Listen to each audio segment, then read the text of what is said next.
All right. Welcome back to another Wright Stew podcast. I am Paul Stewart.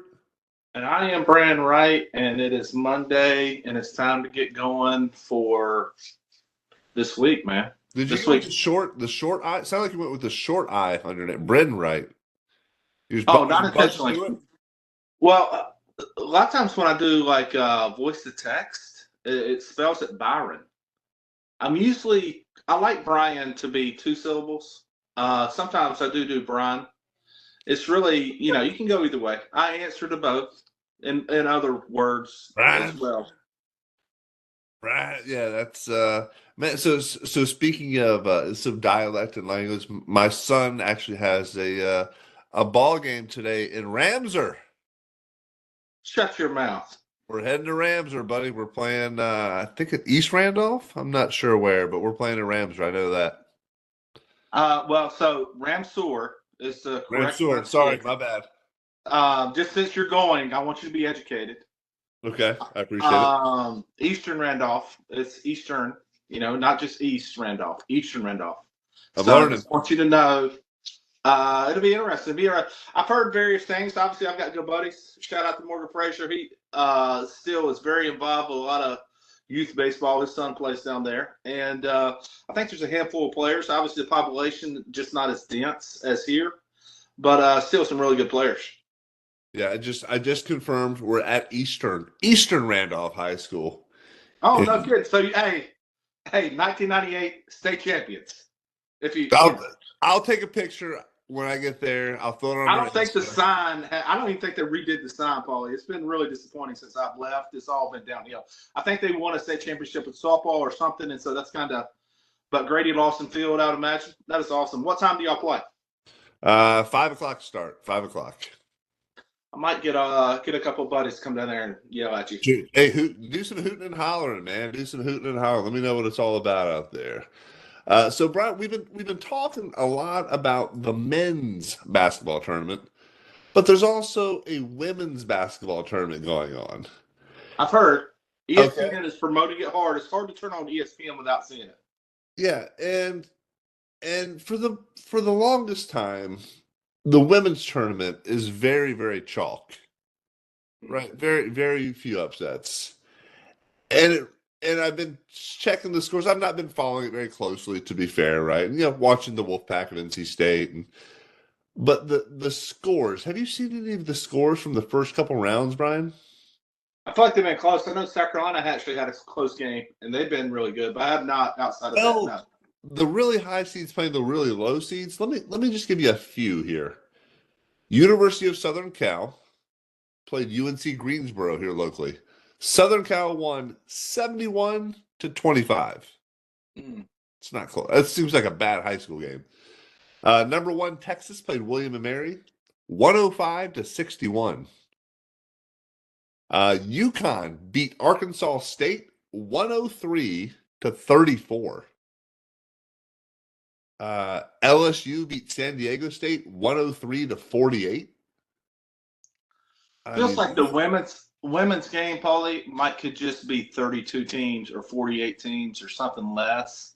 There's not enough, and you might could argue that on the men's side, but there's been a couple of upsets here and there, especially by the time we got to the second round. Yeah. But the gap, the talent is too concentrated in the women's game. If you're a really good player, you've got about, I don't know, 8 or 10 places you're probably going to go, and then it gets really tough after that. Yeah, here's another one for you. Duke beat Lehigh 86-25. I mean, the disparity, it seems, in these mid-majors to the big conferences it's very vast. It's much greater than it is on the men's side. And on the men's side, there's just more athletes and some guys who fall for various reasons. And I feel like that gap will close, but it's going to take some time. I bet you give it another 25 years. On year 25 of the Wright Stew podcast, you will notice a change. Are you making that bold prediction, Brian? Yeah. Brian? Okay. I like we'll check in 25 years. What would that 2050? Is that what that would be? Holy cow. Man alive. I'll be getting ready to turn a cool 70. Yeah, what are you planning on doing at 70 years old, bro? What are I'm you gonna doing this. I'm doing this. was podcasting still? No, I don't know, man. I feel like when you get to that age, you hopefully you saved enough money, and both of us have kids involved in a lot of stuff, so that's debatable. I may be working at Walmart. I don't know what I'll be doing. A door greeter? That'd be great. Or the security guy checking bags on the way out. No. I think what I do, I've noticed a lot of guys, like if you've ever taken your car, there's like old guys who like drive cars from dealership to dealership for various reasons, and they make, I don't know, $100 a day. I feel like that may be in my future. What's the title of that job? Car mover guy. I mean, hopefully we're still doing this. That would be a lot of fun. Just telling tales of being I old. mean, surely I is what I got think. pointer. I mean, there'll probably be holograms, I'd imagine, by then, right? Yeah, well, by like then people can listen to you, and then there like could be a full size Paul and a littler Brian, or maybe fatter Brian. Who knows? there'll be enough. We'll have enough content out there that they can just do some AI, and Get they'll us to have say some. anything at that point. Yeah, that would be pretty incredible. So that's happening. Men's tournament, not a ton of upsets, pretty chalk.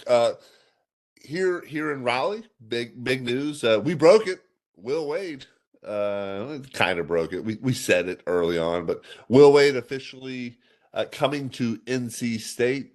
Brian, I think actually the bigger news, Amir Khan, or known as Aura, Aura, is also said to be coming to NC State. So he kind of broke the internet a couple of days ago as the manager leading McNeese State out with the big boombox, rapping along with the guys. Apparently he's gotten some like TickPick offered him a huge deal for NIL. And the rumor is that he's also going to be coming to NC State with the new coach. Well, that's not unusual. I mean, we've seen it happen in other sports where, in basketball, I would imagine it's really easy. Everything's a year-to-year deal. I mean, Well, this is the team. This is the team manager. yeah, Have you I'm seen this saying guy? that's included. I mean, that would be assumed, right? You take your whole staff with you.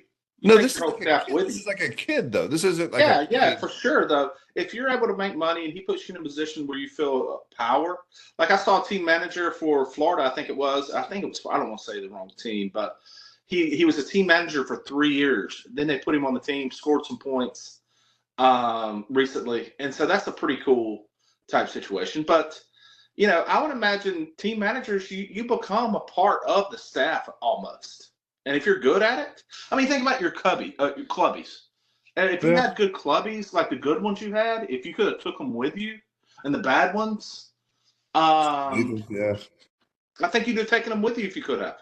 What are some of the roles in your baseball that state or in pro ball outside of clubby? What were some of the roles that you saw on a daily basis that had an impact, or some of the people around the stadium that you made friends with that were just kind of NC State kind of staples, or like maybe a security guard or something like? Was there anybody that? I mean, it's definitely ground crew guys because their little spot for NC State was right down from the dugout, and they had a little weather center in there. They could pull weather really quick before all the apps and stuff that had it. And definitely those guys. I was always real tight with the managers. We had team managers that were our age or maybe even in grad school. They're a little bit older and they just loved baseball, and they would help set up fields, or, maybe they were, doing bucket if pitchers were doing stuff and position players were trying to get work in the field. And so team managers and the grounds crew guy were really my guys. I got close to both of those guys. And one went on and worked for the Bulls. One went on and worked for Team USA.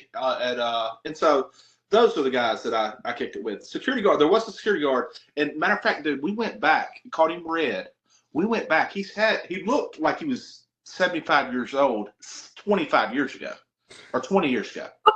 25 years ago. I'd have been 20. And he was still there being security guard. He has to be 90 years old.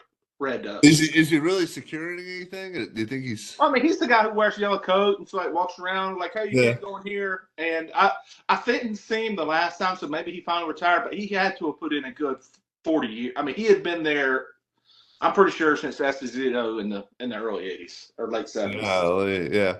It's always fun going to stadiums and kind of because those the people who are at the state, especially in the minor leagues, they live there, right? They're running security or they're bat boys or club things like that typically.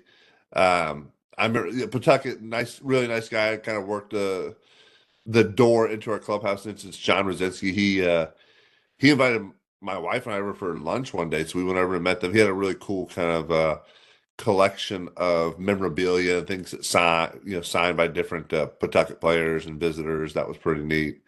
I always kind of took to the Bat Boys. It was fun. Just I've always like had a fun time working with kids, like teaching them baseball. Even as a younger, like when I was in high school, I had a class when I went and taught like gym class to elementary school kids.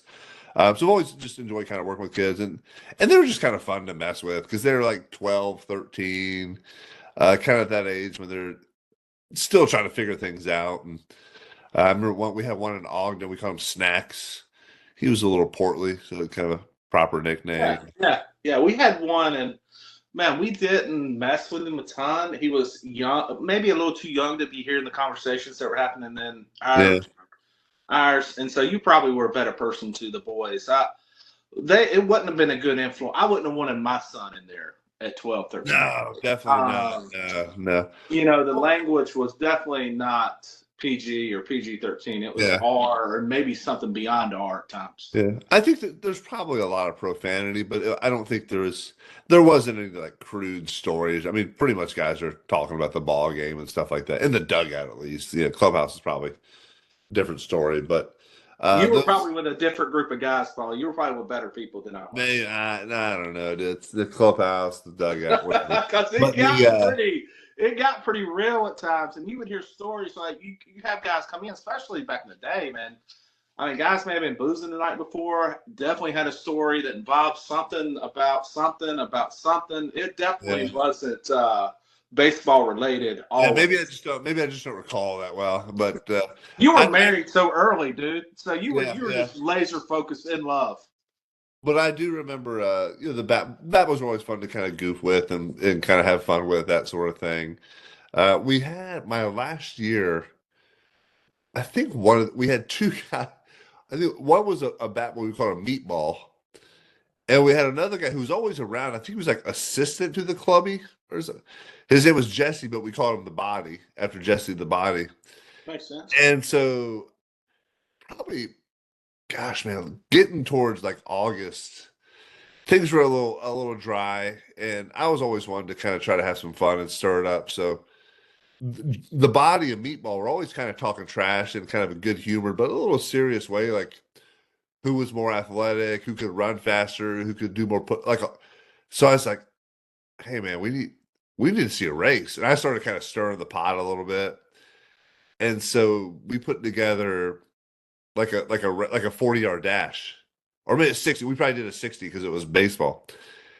And so I was like, man, we started putting money on it and got like kind of guys. Who won? Who won? Meatball or the other kid? Who won? So hold on, we turned it into like a full blown production. Like we had posters. One of the guys on the team could draw, was caricatures. Chris Snooze was a good artist. Oh, so we had him up, and so we had after BP on whatever day it was going to be the Body versus Meatball, and we actually had the PA guy give us the mic, and we announced them walking out. They had their entourages as they came out, and the body ended up beating Meatball, and it was devastating, but it was a good time, a lot of fun. So yeah, it's always interesting to see the kind of the folks that are around the team and who truly become a big part of the team, a really big part of the team. Yeah, I would imagine it's the same way with managers. I felt like we had a couple managers, especially one that I felt like if Avent would have left during that time, I'm not saying he would have been going with him because I think he was older in grad school, but he would have been worth if figuring out a way to pay and take with because he just did so much and again became a part of the team. Really cared about winning and losing, and really took it personal and had the right emotional approach. And I think about like coming to NC State, you need more people to be able to build that culture. And it starts with every person that you bring with you has to have the right approach to build the culture, especially if you're going to keep some guys that are currently on the roster. Oh, absolutely, absolutely, and that's man, that is a lot of fun though. When you get to the clubhouse, and if you get traded or moved up or down during the season, it's you start to learn like, who's this guy? Oh, that's the guy that can get me this or that, or take care of me, and this way or that. But it's pretty interesting. And then I imagine, especially a place like NC State, it's a true like institution. You have people who are there That are true fans, that are lifelong fans. yeah, that are there yearning. I mean, you go to a minor league team, they might. Yeah, I feel like it was different minor league, and I didn't play as long, so I didn't see the up and down. But definitely didn't feel like it felt like they were baseball fans, but it didn't feel like they were like people pull for the name on the front of the jersey in college, and pro baseball, especially minor league ball, it's the name on the back, and it's just a different culture altogether. But I would say this. Hey, what did you think about UConn losing to Florida? I mean, Florida was the favorite team. UConn lost a lot from last year. Danny Hurley pretty emotional after in the press conference. It shows how much that group of players mean to him. Yeah, it felt very genuine, right? I think Yeah, I saw the same one. And I would echo your thoughts. I feel like as hard as he is, the good coaches, as hard as they are on the players, are hard on themselves. And I feel like I feel that way too. If there's ever a time that we lose or I feel like I contributed to the loss, I take it very, very personal. And I feel like your good coaches are not only hard on their players, they're hard on themselves and have extremely high expectations for themselves. And clearly he does. Yeah, and I mean he's a Hurley, right? And they're known for their competitive nature. Their dad, so Bobby and Danny, their dad was a legendary coach in New York City for a long, long time. And you saw Bobby at Duke play for 4 years and was just a competitor as well. And would have had a successful NBA career, no motorcycle accident. Yeah, it's Duke and their motorcycle accidents, man. Jay Williams, Bobby Hurley, stay off the motorcycles, kids. Change your life. Yeah, absolutely. So today is Monday, which it means it's time for what, Brian? Athlete you should know. So the athlete you should know, we're going to stick with our March Madness theme.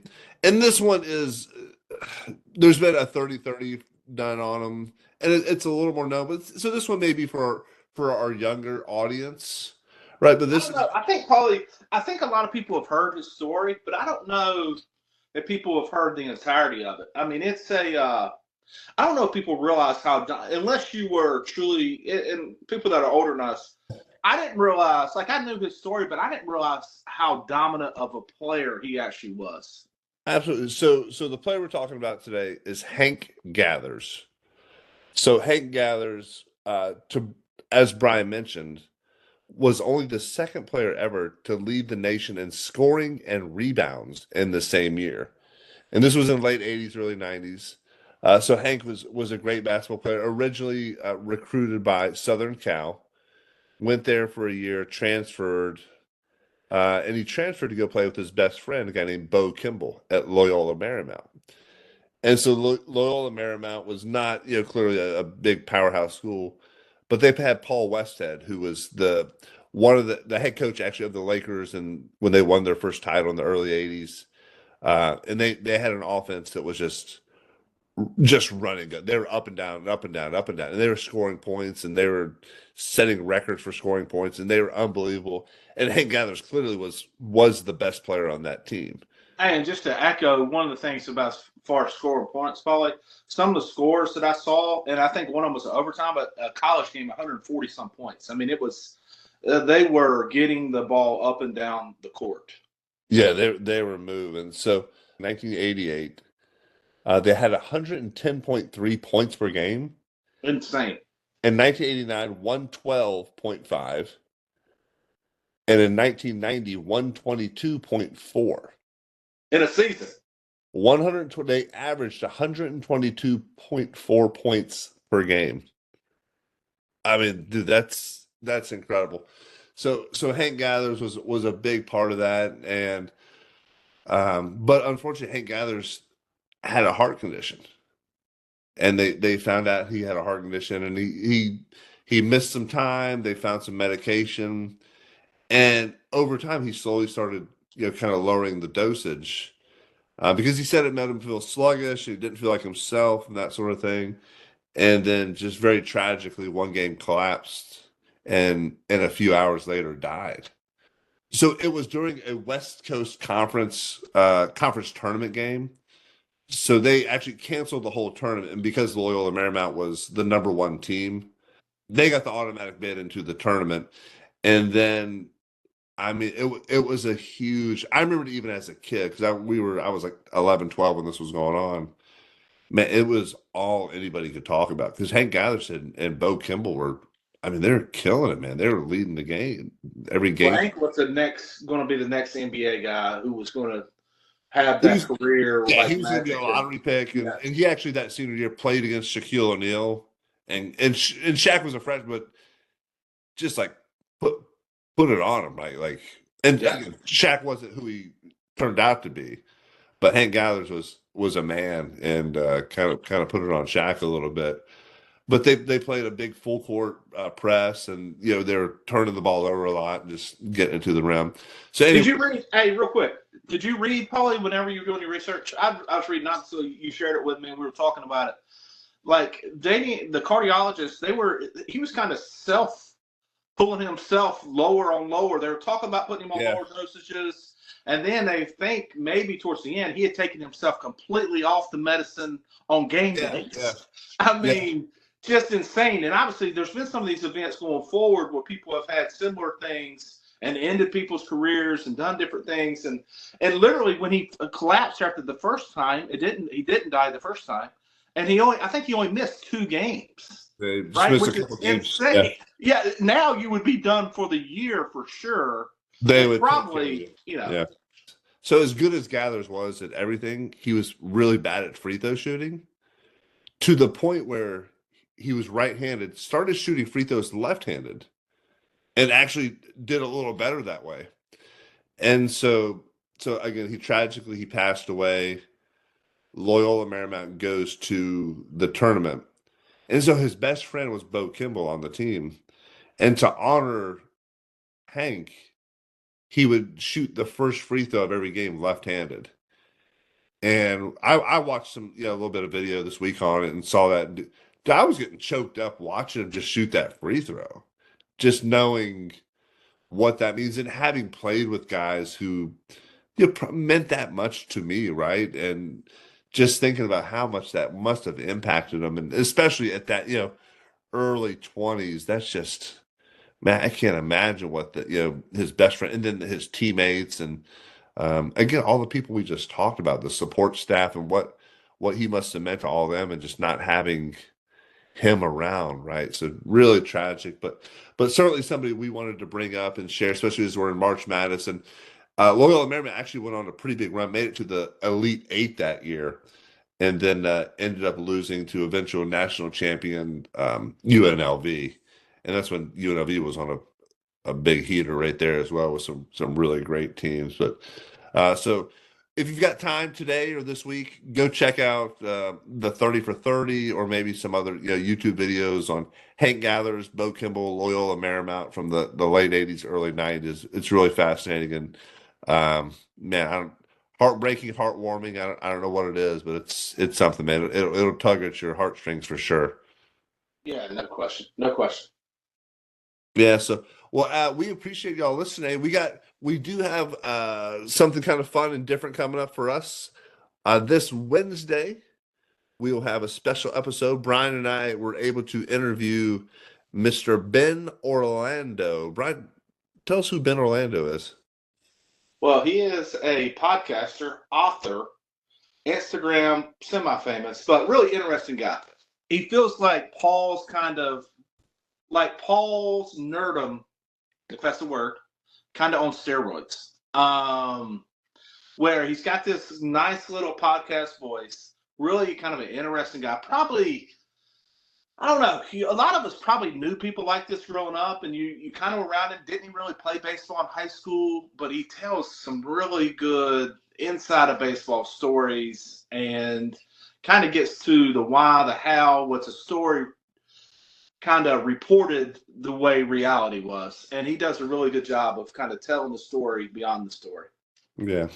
So his podcast is called The Midnight Library of Baseball. And he's telling some just stories. And a lot of it is about older, 1920s, that sort of thing. And but really interesting, a really fun time, a good conversation we had. So that'll be this Wednesday. So look out for that and be ready for that. But otherwise, we hope your bracket isn't busted, and we hope you have a great day. Out, go Pack, 17-7.